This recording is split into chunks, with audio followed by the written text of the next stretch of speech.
Alright, I am in the parking lot getting ready to go into a thrift store in my town, and this thrift store has a little free library inside. So they do not sell any of their books that they have donated. They just put them into the little free library. So I'm taking these two books in, and the Ivanovich Plum Lucky has been in my little free library bag where I go donate from, and somehow last time I was donating, it ended up at the bottom of the bag. If you remember, it was actually dark out when I went last, so not my best moment, but this one got missed in my donations because it just fell to the bottom of the bag. So I'm taking that, and of course my other book that was our ugly find for the video I made a few days ago for the tag. We're gonna put these in there, check out the thrift store, and maybe find a few books to add, as if I need more books, but we'll see what they have. Alright, so let's do that, and then actually, before I come back and show you what books I get, check out breakfast. I got to go with one of my favorite people in the whole world.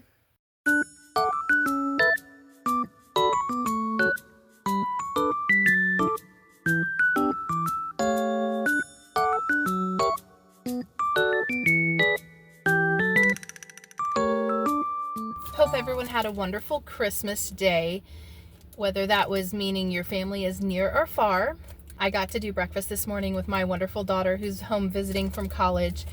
And before we jump into other bookish things, I wanted to show you the gifts I got that were book related. The first was given to me from a friend, Beth, a couple of weeks ago as an early gift, Journey to Freedom, and this will be something I'm working through with her and another friend named Jill through 2025. Feel free to hop online. This is on Amazon, or you can get it at the Daily Grace Company website. A study of the life of Moses, and we will be working that together, the three of us ladies, in person, but I will be doing update videos on this book, and I would love for you to join me in the comment section of how this book worked for you if you decide to be part of it.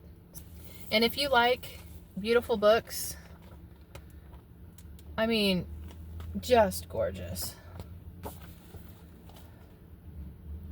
Literally, I could frame the end pages.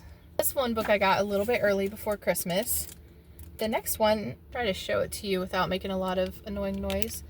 So, my initial on a real leather magnetic bookmark, as well as a heart, and that was a gift from my husband for Christmas, and it's supposed to pair up with whatever I'm getting for Valentine's Day, which was going to be a Christmas present, but it got shipped to someone else's address, and because it's a personalized gift, it can't just have another one thrown into the mail, so it's going to take a little time. I told him I was very satisfied with all the things I got, and that it arriving for Valentine's Day was absolutely fine with me. So let me remove these off this so I can show you what's inside here. Okay, these three items were given to me from my mom, and she actually bought them, several sets of them, and gave all of us in our family one of these. So it includes a beautiful pen that says, "I am with you always," Matthew 28:20, which is a quote from the Bible, and Jesus said that he would be with us always. The bracelet says the same thing. Oops. And then a bookmark, and it has the Old Testament and New Testament books on the back, which I actually know already, but because I know them in song form. How many of you feel like it took a lifetime to learn the books of the Bible? When I finally learned them to a song, they clicked. Before that, it was a struggle. The front says, "Happy moments, praise God. Difficult moments, seek God. Quiet moments, worship God. Painful moments, trust God. Every moment, thank God." My husband and my mom know that I like to use multiple bookmarks in a book sometimes, especially if it has long chapters. I go ahead and mark my next chapter, sometimes multiple future chapters, as benchmarks to encourage me to keep reading. Because sometimes if you're reading, it just feels like, will this chapter ever end? I am a total short chapter gal. If I had my choice, every book would find a way to have short chapters. But again, I love variety, and I also love when I have that variety of long chapters to mark future spaces I'm going to stop, because it helps my brain understand that I'm not reading endlessly. There is an end coming, or at least a pause. So thanks. I love that my mom got me these. The last thing is something I picked out for myself a few months before Christmas, but thanks to my limited memory space, I forgot about it until the second that I opened it, and I was like, oh yeah, I do love this. I loved it when I bought it, and I love it now. And it's a notebook that has like the bendy type pages. And oh, I hope this pink comes through accurately. It is the most beautiful, subtle blush, warm pink.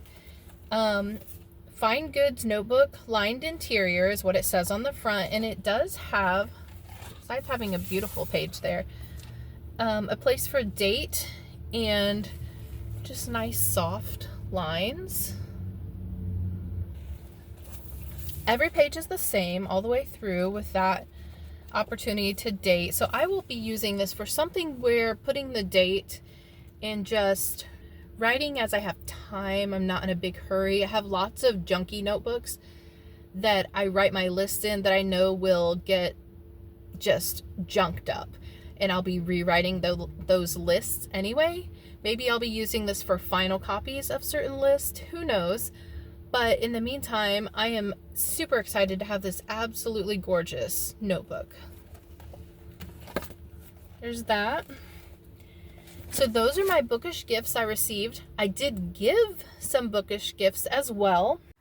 So I gifted this duology about the Methuselah Project to my 18-year-old daughter, and I gave the other 3 books by this author to my son. And Rick Barry is a Christian fiction author who I've been privileged to meet, and our family was able to have lunch with just a few months ago.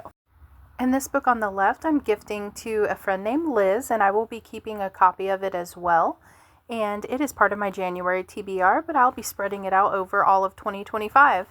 The book on the right is a daily devotional that I am gifting to my mother. Tell me below if you think of a bookish gift that you received or one you gave, so that I can consider what to ask for next year, because I have no idea what I want for Christmas at any given time. I do need to start keeping a list for myself, because when I'm out somewhere, I'll see something and I'll think, oh, I would love to have that, but I don't actually want to buy it. But when it's time to make like a birthday list or a Christmas list, I have no idea. I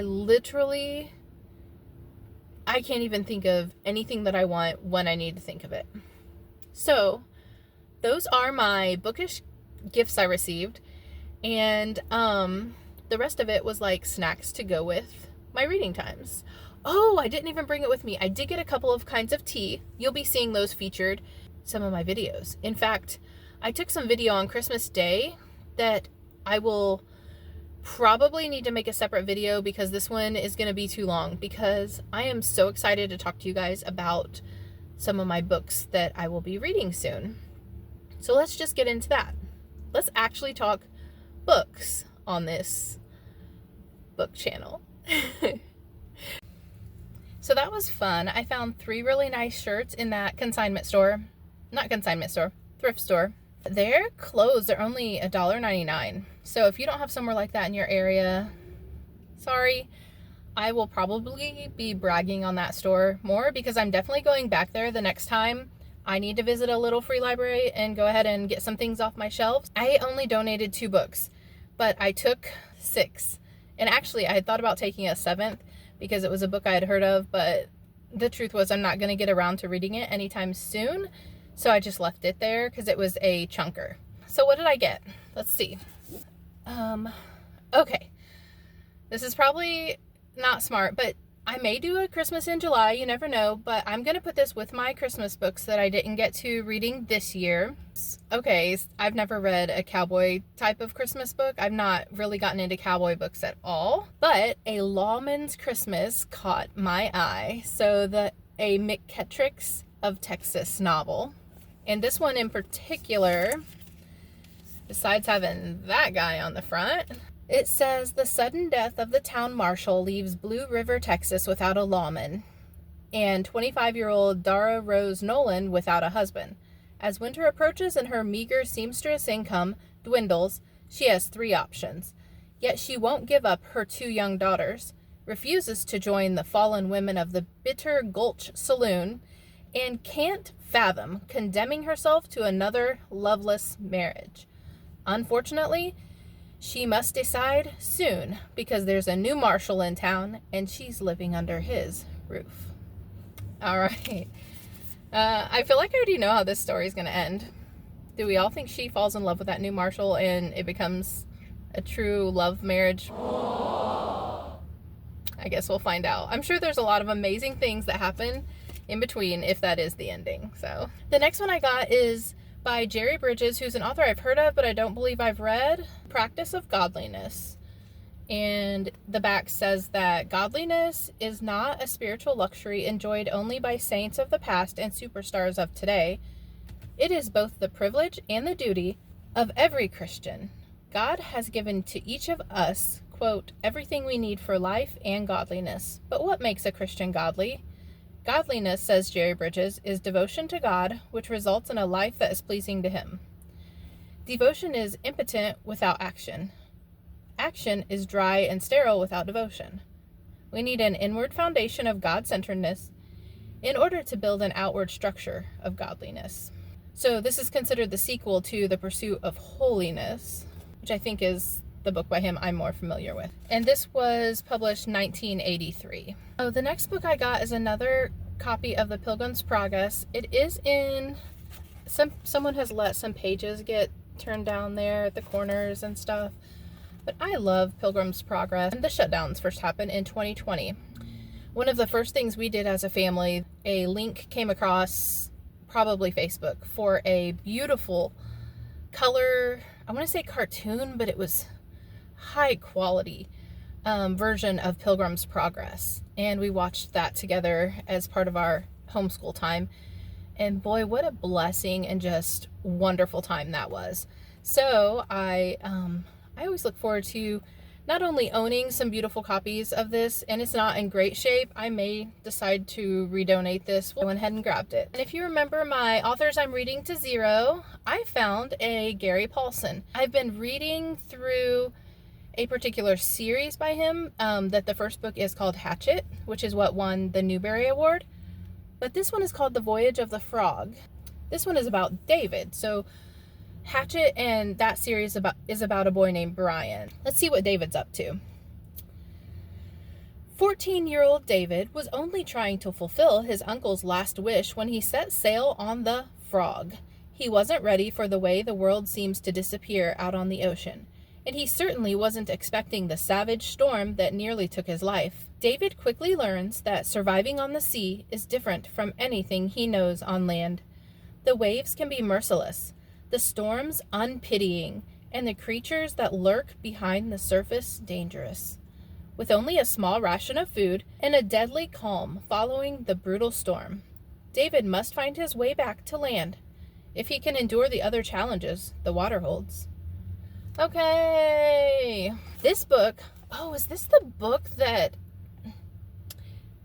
Chrissie's Purple Library? Chrissie, your husband came on a live stream with you and he was talking about sailboats and that he likes, is this one of the books he was talking about? If not, he might enjoy this, even though it's middle grade. When you love boating and you're not so much of a reader, like, maybe, girl. Here we go. All right. So I got another book about the Holocaust. This one is called Journey Through the Night, Jacob Littner's Holocaust Memoir by Kurt Grubler. And I'll just read you the back cover of it. This is the first time I've ever seen this book. I don't know anything else about it except that it caught my eye. Jacob Littner's Holocaust memoir first appeared in German in 1948 in a highly fictionalized version, ghost written by the noted post-war novelist Wolfgang Koppen, who in 1992 reissued the book in his own name under the title Jacob Littner's Notes from a Hole in the Ground. Journey Through the Night, however, is based on Littner's original typescript with additional family and historical material provided by Kurt Grubler, a younger relative of Littner's. Very interesting. Jacob Littner's story is unusual because it takes place not in a concentration camp, but in a town in Ukraine on the Eastern Front. It traces Littner's life from Munich, where he was a highly successful stamp dealer, to the ghetto of Zberich. I don't know if I'm saying that right. In spare but harrowing prose, it describes the destruction of the Jews of Zberich and Littner's almost miraculous survival through chance and resourcefulness, and the remarkable actions of Christine, a beautiful Gentile who had been his business partner in Munich. One element of grim interest is the active role of the Jewish council and Jewish militia in the killing of the Jews of Zberich. Wow. Another is the fact that Journey Through the Night appears to be one of the earliest Holocaust memoirs written. The introduction to the manuscript bears the date November 9th, 1945, the anniversary of Kristallnacht, and the work was completed by the time Littner left for the United States in June of 1947. He died in New York in 1950. Oh, that's so sad. Wow, he survived all that and then died 3 years later. Well, I am really excited. Ooh, I'm going to take a peek through here. I have not flipped through this book at all, but we're going to do it together right now. We have Epistolary January coming up, and I want to know if this has any letters in it. Besides, well, it's a memoir. Could it be a journal? Let's find out.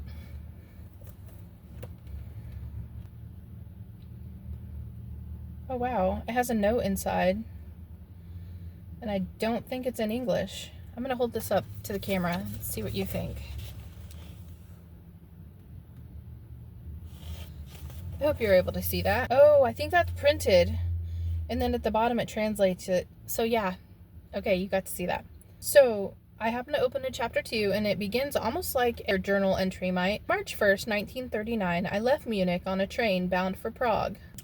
Yes, I might be squeezing this into January. Here it has a message. Let's see here. When the postal services began to function once again, I welcomed this event since it enabled me to resume my correspondence with Christine in Munich. Many days elapsed until I received a reply from them. It consisted of a postcard dated August 19th, 1941, and the message read as follows. Dear Gino, Victor, Irma, and I have been underway for 2 weeks since we were compelled to leave home. Here in Poland, we obtained a place of refuge, but we do not know how long it will last. Could you arrange for us to come to Zberich? If this card reaches you, please reply at once. Many kisses, your Sita. So this would work for Epistolary January. I have a few pages later. Oh yeah, there's tons of correspondence. So I'm really excited about this book. It's that balance of being excited about the books, putting them on a TBR and having them in a stack, and then just feeling overwhelmed by the stack. I want to be where I'm reading the books while I'm excited about them. So I'm filming this the day after Christmas, the 26th. 31 days in December. So I could start this in 6 days and still be in January if I wanted to wait, because I do have one more Christmas book I'm finishing, which I can show you. Yes. So I am still finishing this. I've not actually started it yet. I'm starting it today. This is going to be my final Christmas book for the season, The Christmas Spirit by Debbie Maycomer. And it's about two brothers who have taken very different paths in life. One is a preacher and one is a bartender, and they swap roles, and they both learn a lot of life lessons, one of which is the paths of their life in the sense of their problems, the people they meet, in many ways are not all that different. There are many similarities, just a different sort of shine put on them, perhaps we could say. In the Arms of Grace, this is a powerful story of a modern woman warrior and her battle for physical, emotional, and spiritual victory. As a Vietnamese and an American, she provides a link between the two nations through her life experiences, from her days as an orphan in Vietnam, when she sang and danced for American GIs, to her ideal life of having it all in the United States. She constantly searched for love, security, and belonging. Her rags to riches story shows the underside of the American dream. Enduring years of abuse at the hands of her adoptive American father, she ultimately refuses to be a victim and transforms her life. These books about people's life stories are just so impactful. I'm gonna put this aside and read it. I would love to get to it in 2025. It's a beautiful story of overcoming. So, Le Christine, hi. We have now this bag. Okay, that bag was driving me crazy. But now you see a straw paper also driving me crazy. But it's okay. This is going to be my first big chunker that I recall. Now, do mammoths have to be 800 pages? Just leave me a quick comment. How many pages a book has to be considered for the March of the Mammoths, meaning mammoth-sized books? Is that 800 pages? Does this giant guy not count? It's okay. I'm a little sad about that, but it's okay. Maybe I'm wrong. Maybe it's 600 pages. That would be amazing. Although I hope to be done with this before March. Yeah, so I just genuinely love learning about the good, bad, and ugly of our past presidents and leaders. We're all human. None of us are perfect, but hopefully we're making choices that are common sense and show a true love for whatever country you're from. If you're from France, I want you to have a sense of love for your country and doing what is going to benefit and help, your nation. And as an American who was born here, that's just luck of the draw, I suppose. I like to learn about and continue to grow and wish the best for my nation as well. So let's jump into actual January. I threw this up as one of my maybes. Let me add that on at the end. Because first I want to tell you the books that are going to be my priority reads. Do I reveal to you my written plan? You want a little sneak peek? I'm not into, I want to be, but the fancy journaling doesn't come easily for me. So this is probably the third copy, in the sense that I make a list and then I scribble things all over the list and then I remake a list. So this is my currently pretty neat list. First, let's talk Persuasion for Jane Eury by Jane Austen. So that will be my first Jane Austen.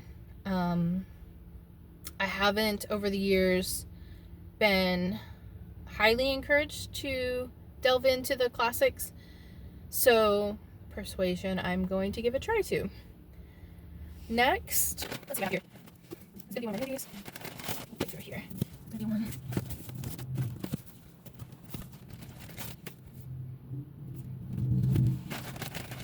All right, if you watched that beginning part, just know that it's been a little while, an hour or so. I've been literally sitting here in my car organizing because I wanted to be able to think in an organized fashion, and it wasn't happening because although my list makes sense to me, I didn't have my books laid out in a way that was.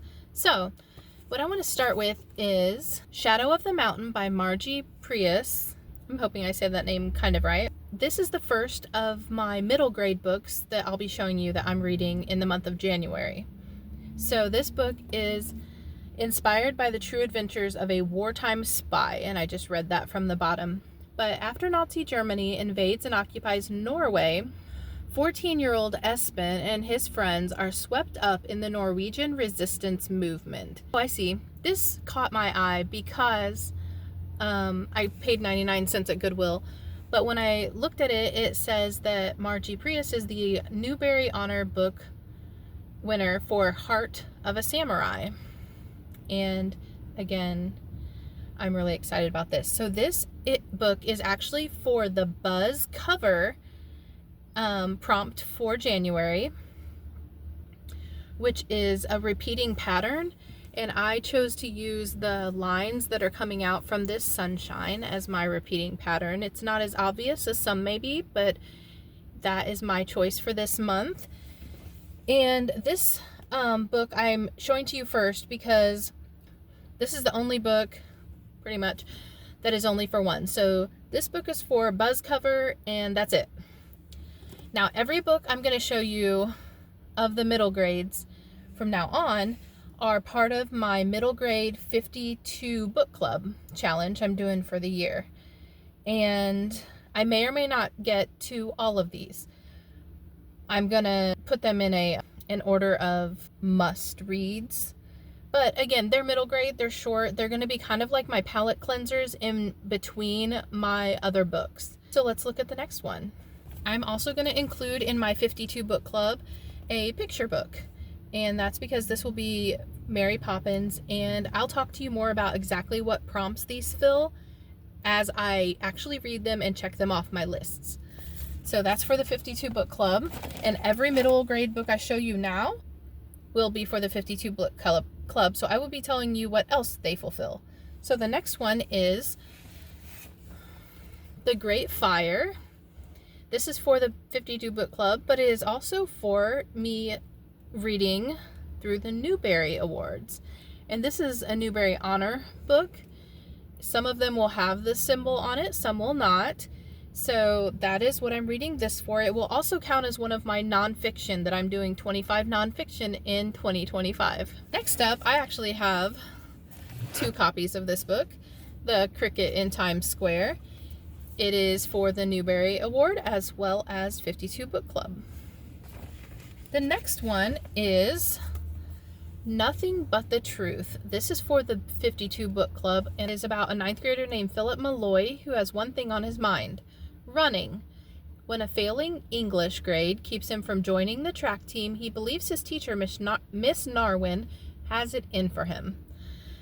Well, I most certainly remember teachers who it felt like were encouragers and ones that it really felt like weren't so much on my team as a student of theirs.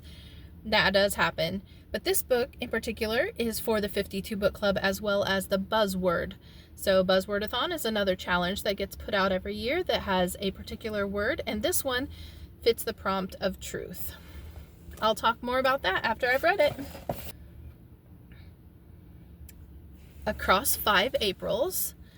And Across 5 Aprils not only fits the 52 book club, it is a Newbery, but it also meets the Epistolary January prompt, and it fits more than one. So I'm going to read off to you which ones I'm using this book for.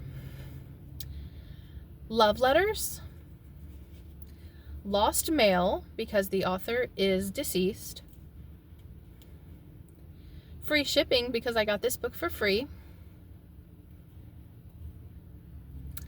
and correspondence because it contains correspondence.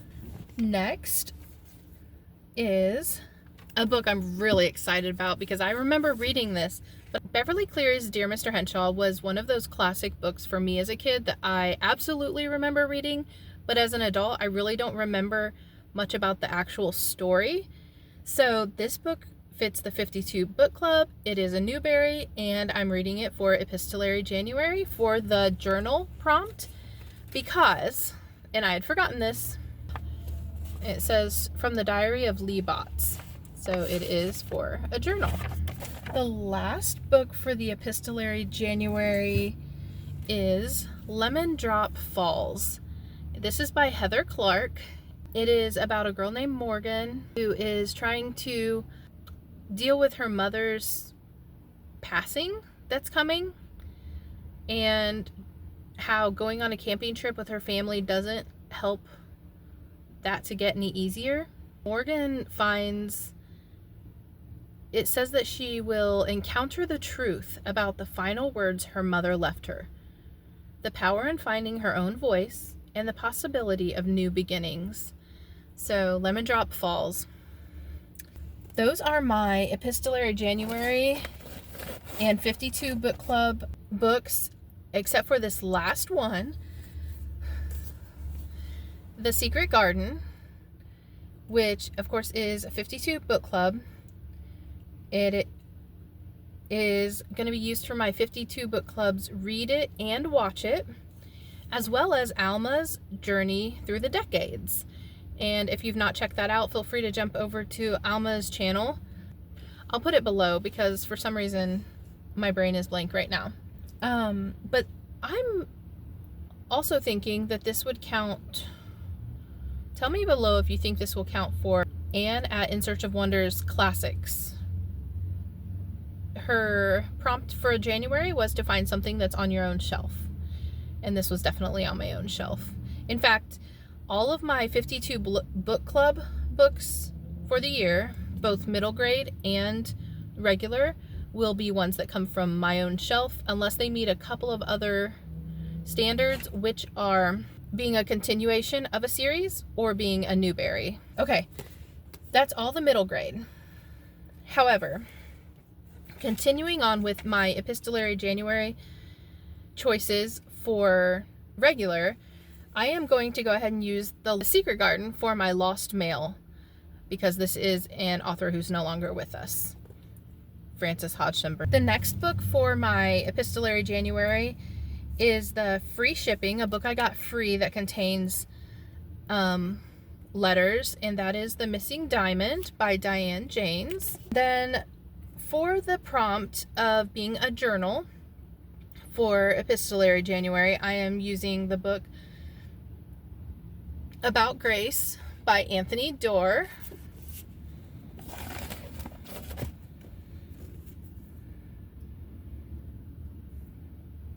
Okay. And then I have this book Fearless by Eric Blem, and it is about a Navy SEAL named Adam Brown who woke up on March 17th, 2010, did not know that that would be his last day alive. So it's the story about how he got to that point. This book will work for 4 different prompts for Epistolary January. It includes love letters, the prompt airmail or set in another country, emails and text, email for sure. I'm referencing page 247 where it says, once all the grandchildren had opened their stockings, Larry read aloud the email he had received from Adam that morning. So, and then also correspondence. There's all kinds of regular correspondence going through here. And the last book and the last prompt for my Epistolary January is Package, something that's over 400 pages long. John Adams, David McCullough for that, which I was mentioning earlier, and that was when I realized I needed to just stop and get all of my Epistolary January books straight in my head, because it was all getting a little jumbled. So there we go. I've got them organized. I did not tell you them in order because I told you them in order by book, and they were for more than one. So Epistolary January, I'm feeling ready. I'm happy and looking forward to it. If you need suggestions for Epistolary January, I did make a video with a bunch of other suggestions. So right now I'm going to show you my other Epistolary January books, not all of them, but I narrowed it down to 5 more that I want to include as my, if I just need a mood change, just whatever. All the ones I've already shown you, I'm definitely reading in January. The ones I'll show you now will be my, if I need a mood swing change or palette cleanser or whatever. Let's look. Mitch Albom's Finding Chica is also on my 52 book club. I know for sure that these epistolary books are on my 52 book club and that I will get to them sometime this year, if not in January. I'm going by memory. Let me just check my list, because of course I have my notebook here and it does include my 52 book club books. So I'm just going to look really quick for Letters from Vinny and see if that is part of my 52 book club that didn't make it onto my January list. Letters from Vinny. Letters from Vinny. It is not. Okay. Letters from Vinny is one I'm really excited about because it is set during the time of Abraham Lincoln, and I'm still doing my study of the events of his presidency and death. However, it's not part of my 52 book club. So I'm not quite sure if it's going to make it into January. This will probably be the last one unless I really get in the mood for it, but I doubt I will because I'm already reading about another president. That makes me sad. It's okay, all things in time. So Letters from Vinny is epistolary, but probably will not happen in January. These next ones will be my January sort of like filler list if I finish everything else or just need a big palette change. So Eliza's Daughter. Because she's an illegitimate child, Eliza's raised in the rural backwater with very little supervision. An intelligent, creative, and free-spirited heroine, unfettered by the strictures of her time, she makes friends with poet William Wordsworth and Samuel Coleridge, finds her way to London, and eventually travels the world, all while seeking to solve the mystery of her parentage. Mitch Albom's Finding Chica. And this book has to do with the earthquake that decimated Haiti in 2010. Gallant is about a girl who finds her mother's journal and the process that then takes her through. And The Book Spy is set in 1942 and is the story of a microfilm expert working at the New York Public Library who is dispatched to Lisbon, where she meticulously photographs publications and sends the film to London to be analyzed. This sounds just like a book I read last year. I'm really wondering if I read this or if I read something very similar. If you've read something with that same general storyline, let me know. And I need to figure out, I'll know when I start reading this whether this is what I already read. Actually, I can also just find my book list that I've handwritten but misplaced when I tried to organize.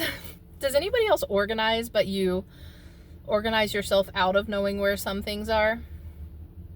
Yeah. So what have we done so far? We've talked through my 52 book club middle grade and 52 book club regular. I have one more 52 book club book to mention for January, and that is called Yellow Lies. I will put that here. It does meet the prompt using the word lies. So it is part of the 52 book club as well as being the buzzword for the word lies. My buzz cover for January, which is also still the repeating pattern. And for that I chose The Alchemist, again with the lines coming out. And this is really pretty. It actually has that pattern on the back as well. And I paid $2.99 at Goodwill. This was originally published in 1988. And it's the story of an Andalusian shepherd boy named Santiago who travels from his homeland in Spain to the Egyptian desert in search of a treasure buried near the pyramids. Along the way, he meets a gypsy woman, a man who calls himself king, and an alchemist, all of whom point Santiago in the direction of his quest. No one knows what the treasure is, or if Santiago will be able to surmount the obstacles in his path.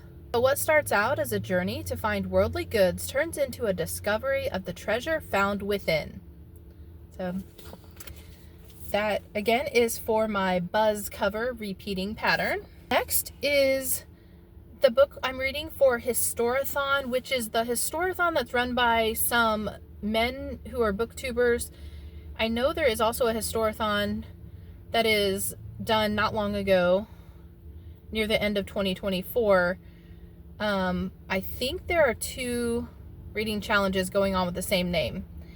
And I think that's because one of them is a monthly challenge and one is a year-long challenge. This is the year-long challenge, and it's split up into 3-month segments. So for January, February, March, my beginning of time through 500, and I'm going to be reading the book of Genesis in the Bible. Lastly is a book that I'm going to spread out over the whole year, but I'm beginning in January because it is epistolary. Okay, so the book I'm going to spread out over the whole year is called Changed into His Image by an author named Jim Berg. Jim Berg was one of my college professors and a dean at the school I attended. The book was published while I was a student. So I did buy it I believe this is the very copy that I bought when it came out and was published. This book is written from a father to his 3 daughters, and it began just as a letter to encourage them to do well as they grew into adulthood and left the house and became their own more independent beings. So it says, "To my beloved daughters, in whom I am well pleased." In the preface, it has a letter from him to his 3 daughters. And it says, "These chapters are the lengthiest, quote, letter from Dad you have received yet, and perhaps the most important one.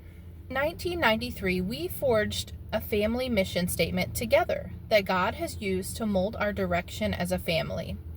I want to restate it here so that you can see where these chapters fit into the picture. The mission of our family, to passionately know our God and to love and please Him by living together in harmony, serving each other in humility, growing together in godliness, helping others with cheerfulness, and thereby, as a family, to provide a living advertisement of Christ-likeness for others in this generation and for our children in the generations to come." The letter continues, "Ever since we together crafted this statement, I have been burdened to make sure you have in your hands the information you need about the Christian life to ensure that our family can indeed be a, quote, living advertisement of Christ-likeness. This book is one means to that end. It is written in such a way that others outside our family might benefit from it. But I want you to know that it was written for you. If no one else ever reads it, I have accomplished my primary goal by placing it in your hands. I have told you before that your mother and I will probably not be able to pass on to you any kind of earthly inheritance. If we can pass on to you a passion for God, however, we will have given you something more valuable than silver, gold, or rubies, and more satisfying than anything a mortal can experience. Your mother and I can honestly say that we have no greater joy than to hear that our children walk in truth. Our prayer is that our daughters may be as cornerstones, polished as for a palace. May God use all of these to draw you to a greater love and devotion to our matchless Savior, Jesus Christ. You truly are our beloved daughters in whom we are well pleased. Love, Dad." So this book as a whole was written as one big letter to his daughters as a guidepost in the important parts of life, which are so much more than money or how to cook and things. Those are wonderful additions to make life sweet and fun. But spiritual growth and focus on putting God first, I'm just excited to get back in this. So I did read this book about 25 years ago in college, and a lot of the specifics I don't recall.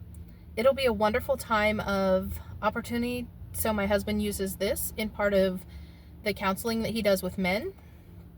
And my daughter saw this in the car earlier. You saw her at breakfast in that clip at the beginning of this video. And she said, "Oh, I read that book for college myself just a few weeks ago." So that was really exciting. So 2 of the most important people in my life have also read this fairly recently, or my husband actually uses the videos that were made for counseling to go along with the book. I will get to discuss this book with them when things come up that I'm like, "Oh, that was really good," or "What does this, paragraph mean to you," or whatever. So I'm very excited about that. My copy, I have a friend's copy. This one I actually thrifted for 99 cents. Do you know how fast I scooped this up? I would have paid $4.99 for it. So it kind of balances out the books I get at Goodwill that I think, am I really paying this much? It's called the student edition, but basically that means it's a workbook to help you through some of the things, giving prompts and questions to answer and whatnot. So my thought, keep the workbook blank, and that we each read the regular book and then just talk through the workbook, maybe with our own individual notebooks to write things down in. If you have another suggestion, feel free to say so. but I'm really excited about this. So again, an epistolary entire book that I will be using to spread out over all of 2025. Merry Christmas. I hope everyone is continuing to have good holidays and a Happy New Year. Let's talk books. Here we go. Am I supposed to say that? What am I saying? What am I even saying? Yes, I had a moment there.